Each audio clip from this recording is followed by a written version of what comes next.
इससे संबंधित amphotericin B, जो कि एक एंटी फंगल ड्रग है, जो देश में लिमिटेड सप्लाई में शुरू में अवेलेबल थी, उसको बढ़ाया जा रहा है, जिसके लिए दो तरीके से एफर्ट किए जा रहे हैं कि कैसे हम सप्लाई को बढ़ाएं और कैसे उसकी अवेलेबिलिटी को और फर्दर बढ़ाने के काम करें, जिसके तहत 5 एडिशनल मैन्युफैक्चरर्स को देश में लाइसेंस दिलवाने का कार्य ministry of pharma, ministry of health coordination से कर रही है। इसके साथ ही जो अभी एग्जिस्टिंग मैन्युफैक्चरर्स हैं, वह भी अपनी कैपेसिटी और अपने प्रोडक्शन कैपेसिटी को बढ़ाने से संबंधित कार्य कर रहे हैं। इसी से संबंधित फंगल इन्फेक्शन, जो कि अगर किसी भी हेल्थ सेटिंग में नोट किया जा रहा है, उसके मैनेजमेंट पर भी उसी स्थाई से, उसी नीति से कार्य हो, जिसके तहत हमने स्टेट्स को गाइडेंस दी है, एडवाइस किया है कि हम इन्फेक्शन प्रिवेंशन कंट्रोल प्रैक्टिसेस पर कार्य करें, जिसके तहत हमने स्टेट से रिक्वेस्ट की है कि हर हॉस्पिटल में हॉस्पिटल इन्फेक्शन कंट्रोल कमेटी बनाई जाए, हर कोविड हॉस्पिटल में भी उस पर कार्य हो। हमने उनसे यह भी रिक्वेस्ट की है कि ट्रांसमिशन बेस्ड प्रिकॉशन, यानी कि चाहे वे ड्रॉपलेट हों, चाहे वे एयरबोन हो, चाहे contact related infection prevention management हो, हेल्थ केयर वर्कर्स और पेशेंट सेफ्टी संबंधित सभी गाइडलाइन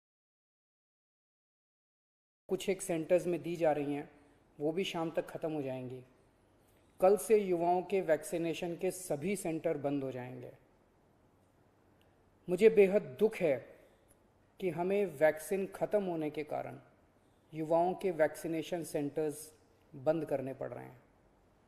हमने केंद्र सरकार को भी लिख के बताया है, केंद्र से हमने और वैक्सीन मांगी है।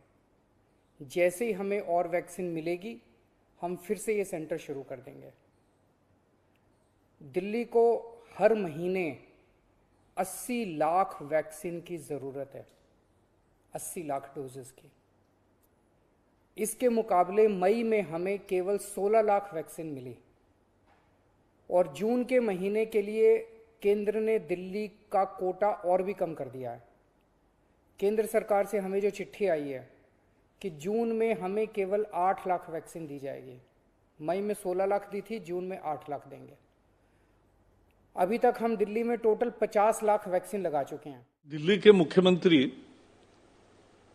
दिल्ली के नाम पर लगातार राजनीति करते हैं। अब उन्होंने मांग की कि दिल्ली को केंद्र सरकार वैक्सीन दे।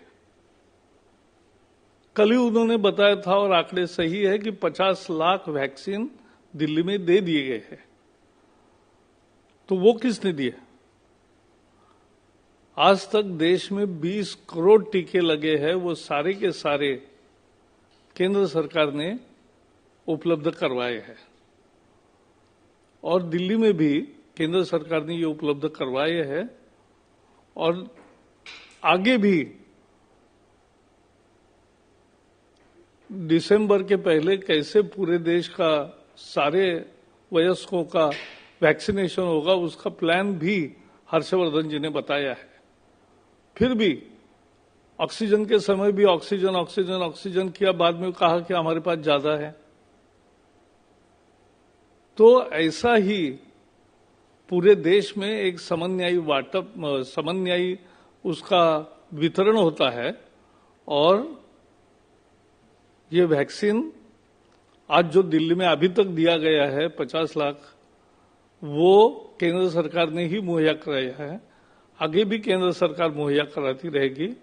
और इसलिए बहाना बनाना छोड़ दे केजरीवाल, इतना ही मैं कहूंगा। वैक्सीनेशन का कार्यक्रम युद्ध स्तर पर आगे चल रहा है। हम लोगों ने ग्रामीण क्षेत्र में भी जो कॉमन सर्विस सेंटर है या शहरी क्षेत्र में कॉमन सर्विस सेंटर हैं, दिव्यांगजन या फिर जो भी ऐसे जरूरतमंद हैं, गांव का मजदूर है, किसान है, महिलाएं हैं, उनको गांव के बाहर न जाना पड़े।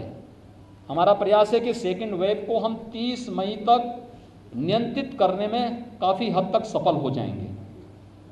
इसके बाद जून में हम लोग वैक्सीनेशन की स्पीड को बढ़ाने वाले हैं और फोकस करने वाले हैं उन क्षेत्रों में जो लोग महत्वपूर्ण केंद्रों पर, बड़े बड़े सेंटर में नहीं आ सकते। वहाँ पर उनके लिए हमारे जनप्रतिनिधियों के सहयोग से वहाँ पर वेटिंग एरिया, ऑब्जर्वेशन एरिया बना करके और वहाँ पर उनको वहीं गांव के पास ही उनको वैक्सीन देने की कार्रवाई को भी बृहद पैमाने पर आगे बढ़ाने की कार्रवाई की जा रही है। भारत सरकार हमें इस मामले में पर्याप्त सहयोग कर रही है, भरपूर वैक्सीन उपलब्ध करवा रही है।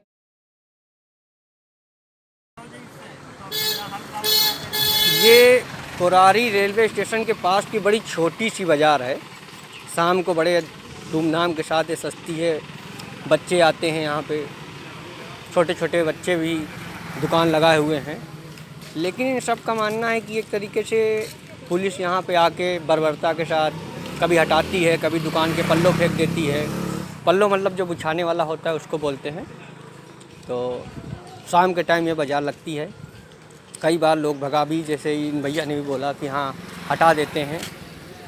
तो अब ये समझ में नहीं आता है कि एक तरफ तो लॉकडाउन है, दूसरी तरफ छोटी छोटी दुकानों से अपना पेट पालने वाले लोग हैं, बड़े छोटी पूंजी से चलाते हैं अपना घर का खर्चा। तो इस तरीके से न खेती है इनके पास, न कुछ है। ये सब इनकी पीड़ाएं हैं जो ये लोग अपनी कहते हैं। ऐसे ही संपूर्ण खबरों के लिए देखते रहें Sampurna Bharat news. Please like, subscribe, share and press the bell icon for more updates.